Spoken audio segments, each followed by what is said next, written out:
হইতেছে র্যাবের তাণ্ডব। গুম খুন আবার শুরু হবে। প্রথম পদক্ষেপ ছিল গুম আইন বাতিল করা, এখন বিএনপি র্যাবকে শক্তিশালী করতেছে। আমরা তো তখন বুঝি নাই যে কেন গুম আইন বাতিল করলো বিএনপি। এখন পুরা ছবিটা পরিষ্কার হইতেছে। হাসিনার চাইতো ভয়ঙ্কর মানবাধিকার লঙ্ঘন নামে আসতেছে বিএনপির হাত ধইরা।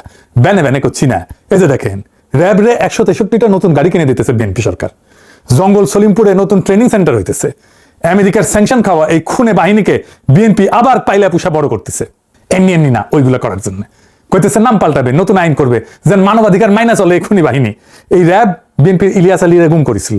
বিএনপি নিজে র্যাব বিলুপ্তির দাবি করেছিল, আর ক্ষমতা এসে সেই র্যাবের নাম পাল্টাইতেছে। নাম পাল্টাইলে ভালো হয়ে যাবে। শিলং সালাউদ্দিনরা কেন কেউ জিগায় না র্যাব তো বিএনপি বানাইছিল। র্যাব চলে কোন আইনে জানেন? আসেন সেটা একটু বুঝে দেখি র্যাব কোন আইনে চলে।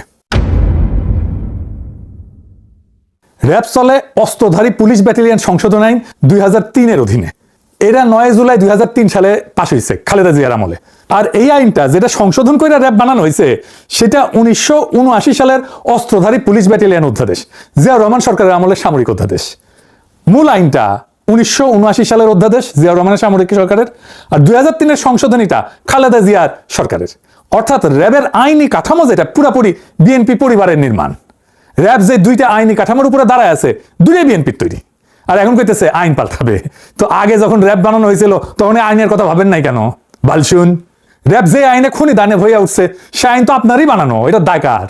এত মানুষ গুম হইলো, ক্রসফায়ারে মারা গেল, এখন মানবাধিকার মাইনা যেন চলে সেই জন্য আইন বানাবেন। র্যাব তো আইন মাইনে খুন করছে, যে আইন বানাবেন সেই আইন মাইনে খুন অব্যাহত রাখবে। যে মানুষগুলো মারা গেল, নিখোঁজ হইলো, তাদের জীবন কি মূল্যহীন?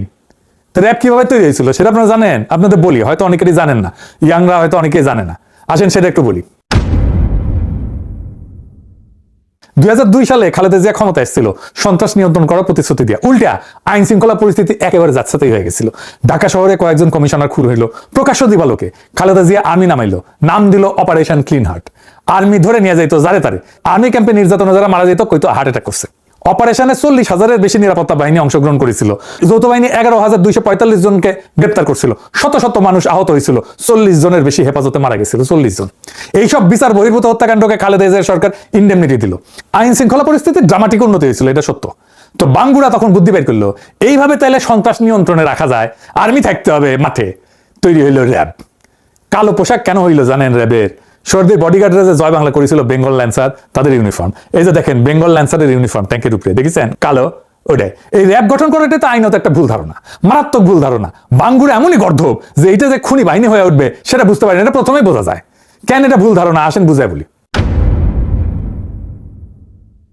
র্যাব বানানোর লক্ষ্যই ছিল আর্মিকে দিয়া সিভিল ক্রিমিনাল অ্যাক্টিভিটিস সামাল দেওয়া। কিন্তু সেনাবাহিনী দেশের সিভিল সিটিজেনের সাথে তো ডিল করার জন্য তৈরি হয় নাই। সেনাবাহিনী কি করে? সেনাবাহিনী কারে ফাইট করে? দেশের শত্রুরে ফাইট করে। সে দেশের শত্রুর সাথে ডিল করে, সেইখানে সে হয় শত্রুকে নিশ্চিহ্ন করে দেবে, নয়তো নিজে নিশ্চিহ্ন হয়ে যাবে। এখানে কোনো আইন নাই, মানে আন্তর্জাতিক আইন আছে, সে যুদ্ধাপরাধ করতে পারবে না, কিন্তু বোমা ফেলায় যদি শত্রু সেনাদের সাফা করে দেয় মিলিটারির কোনো অপরাধ নাই, বরং আমরা মেডেল দিয়ে তারে পুরস্কৃত করব। তাই মিলিটারি মাইন্ডসেট একদম আলাদা। কিন্তু পুলিশ দেশের শত্রুর সাথে ডিল করে না, সে ডিল করে দেশের নাগরিকের সাথে। তাকে দেশের আইন মাইনা, নাগরিক অধিকারের সীমানা মাইনা ডিল করতে হয়। সে শুধু অপরাধীর সাথে কিন্তু ডিল করে না, সে নিরাপরাধ মানুষের সাথে ডিল করে, ভালো মানুষের সাথেও ডিল করে। ধরেন ইমিগ্রেশন পুলিশ, সে কি অপরাধীর সাথে ডিল করে? বা ট্রাফিক পুলিশ, আবার ধরেন কোনো ক্রাইম হয়নি তাও তো পুলিশ লাগে। জিনিস হারাইলে তো পুলিশে ডায়েরি করতে হয়, তা নয়। রাস্তায় দুর্ঘটনা হইলে পুলিশকে ডিল করতে হয়। কেউ হারায় গেলে আমরা পুলিশের সাহায্য নিই। ধরেন কেউ রাগ কইরা বাসা থেকে বের হয়ে গেছে, আপনি খুঁজে পাইতেছেন না, এটা তো ক্রিমিনাল অফেন্স না, কে ডিল করবে? পুলিশই তো। তো এই পুলিশের কাজ মিলিটারি মাইন্ডসেট দিয়ে চালাইলে চালানো যাবে? মিলিটারির মতো করে সিভিল ইস্যু ডিল করা যাবে? তাইলে কোর্ট করা যাবে? এটা হবে না তো। প্রতিষ্ঠার পরে খালেদা জিয়া র্যাবের ভূমিকা প্রশংসা করছিলেন, বলছিলেন যে প্রশংসা করতেছে সন্ত্রাস দমনে সাহস এবং নিরপেক্ষ অভিযান চালানোর জন্য। পরে উনি বুঝেছিলেন যে ভুল হয়েছে। ভুল বুঝে কি করলেন? 2014 সালে খালেদা জিয়া র্যাবকে ক্যান্সার বলে বিলুপ্তির দাবি করলেন। নারায়ণগঞ্জে 7 খুনের পর খালেদা জিয়া প্রথম প্রকাশ্যে র্যাব বিলুপ্তির দাবি তোলেন। 10ই মে 2014 নিখোঁজ বিএনপি নেতা সাজেদুল ইসলাম, মানে আমাদের তুলির ভাই আর কি, তার পরিবারের সঙ্গে দেখা করে বললেন যে র্যাব গঠন হয়েছিল জনগণের জীবন সম্পদ রক্ষা করার জন্য, কিন্তু এখন এই বাহিনী রাজনৈতিক উদ্দেশ্যে ব্যবহার হইতেছে। আমি এই এলিট ফোর্স বিলুপ্তির দাবি করতেছি। খালেদা জিয়া নিজে বিলুপ্তির দাবি করছে, তুলির ভাইয়ের বাসায় গিয়ে এই দাবিটা করছে। 13ই মে 2014 সিদ্ধিরগঞ্জে 7 খুন হয়েছিল না? এই 7 খুনের পরিবারগুলো সান্ত্বনা দিতে যেয়ে বলেন এই বাহিনীর আর কোনো প্রয়োজন নাই, কারণ তারা জনগণের বিরুদ্ধে দাঁড়িয়েছে। 2014 সালে মুন্সিগঞ্জের এক সমাবেশে খালেদা জিয়া র্যাবকে ক্যান্সার আখ্যা দিয়ে বলেন সংস্কারে কাজ হবে না, বিলুপ্তি করতে হবে। র্যাবকে রক্ষী বাহিনীর সাথে তুলনা করেছিলেন। 28 মে 2014 লন্ডনে জিয়াউর রহমানের 33তম মৃত্যুবার্ষিকীর অনুষ্ঠান হতেছে। তারেক রহমান র্যাব বিলুপ্তির দাবিতে গণস্বাক্ষর কর্মসূচি উদ্বোধন করে কইলেন, র্যাব অবিলম্বে বিলুপ্ত করা সময়ের দাবি। নারায়ণগঞ্জের 7 খুনে শুধু র্যাব সদস্যরাই জড়িত না, প্রধানমন্ত্রী শেখ হাসিনাও জড়িত। বিএনপি র্যাব বিলুপ্তির জন্য 2024-এর পরে আনুষ্ঠানিক সুপারিশও দিল। কি মজার কথা! 5 ডিসেম্বর 2024 অন্তর্বর্তী সরকার পুলিশ সংস্কার কমিশনে আনুষ্ঠানিক প্রস্তাব জমা দিল। সেখানে র্যাব বিলুপ্তি আর একটা পুলিশ কমিশন গঠনের সুপারিশ ছিল। 10 ডিসেম্বর গুলশান কার্যালয়ে সংবাদ সম্মেলন করলো বিএনপির স্থায়ী কমিটির সদস্য আর এখনকার স্পিকার মেজর হাফিজ। ওইখানে আনুষ্ঠানিকভাবে দাবিটা ঘোষণা করলেন। উনি বললেন, মেডিকেল সায়েন্সে এটা বলা আছে, যখন গ্যাংগ্রিন পুরোপুরি ছড়ায় যায় তখন কাইটে ফেলা ছাড়া উপায় থাকে না। র্যাব আন্তর্জাতিকভাবে নিন্দিত হইয়া দেশের ভেতরে দানবে পরিণত হয়েছে। বেশিরভাগ গুম, খুন আর বিচার বহির্ভূত হত্যাকাণ্ড র্যাবই করেছে। তাই আমরা এর বিলুপ্তির সুপারিশ করতেছি। ভিডিও আছে, দেখেন, এডিটর সাহেব দেখান।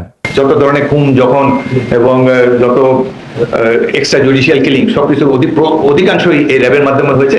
সেজন্য আমরা এটিকে বিলুপ্ত করার জন্য সুপারিশ করেছি। দেখেছেন, এইভাবে বলার পরে ইউনূস সরকার তো উচিত ছিল পরের দিন র্যাব বিলুপ্ত করে অধ্যাদেশ জারি করায়, করে নাই। কেমন বেকুব দেখেন, রেখে দিছে। হ্যাঁ, এত বেকুব এই ইউনূস সরকার ছিল। এখন এই 22তম প্রতিষ্ঠাবার্ষিকী হইল এই কয়েকদিন আগে, ওইখানে শিলং সালাউদ্দিন গেছে। ওইখানে বলে যে র্যাবের জবাবদিহিতা, স্বচ্ছতা আর মানবাধিকার সুরক্ষা নিশ্চিত করতে নতুন আইন প্রণয়নের উদ্যোগ নিয়েছে সরকার। সরকার বিবেচনা করতেছে এই বাহিনী বর্তমান নামে চলবে নাকি নতুন এলিট ফোর্স গঠন করা হবে। নতুন নাম হয়েছে কিন্তু। আরো বলছে যে কিছু কর্মকর্তার কর্মকাণ্ডে বাহিনীর ভাবমূর্তি ক্ষুণ্ণ হয়েছে। ফ্যাসিবাদী শাসন আমলে কোনো প্রতিষ্ঠানই অক্ষত থাকে নাই, পুলিশ, সেনাবাহিনী, র্যাব, বিজিবি সবাই। কিন্তু কয়েকজন কর্মকর্তার কাজের জন্য পুরো প্রতিষ্ঠানকে তো দায়ী করা যায় না। না না না, তা তো বটেই।